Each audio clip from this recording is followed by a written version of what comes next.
जय जगन्नाथ सांग मैंने आज आम पुणी एकाठी होइचु किंतु गोटे खुशी को सेलिब्रेशन करने को नुह गोटे दुख को आमर प्रियर खुशी भाउजर जॉब ट्रांसफर हो जाइए तो तांको तरफ आम यहाँ गोटे गेट टुगेदर पार्टी तो ये समस्त इमोशन जोड़ा होगी अच्छी आम जमी रेगुलाली गेम खेलु सब जिनस है कि मनरे कौटी ना कौटी दुखटा थिला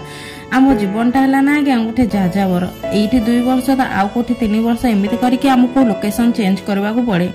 तो लाइफ रे आगो को बढ़िबा को हेले ए सब देके हमको गति करबा को पड़िबो। सत कहूची आज्ञा मु एठी को 1 ईयर हबा आसीची किंतु ए कम्युनिटी मते बहुत भल पाइबा देछि आ मते बहुत भल लागुची। बंधुत्वर गोटे एमिति एक संपर्क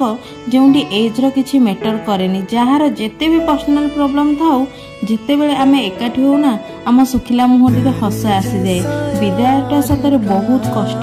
मिसु भाउज सबुदिन पई आपण मने रहिबे।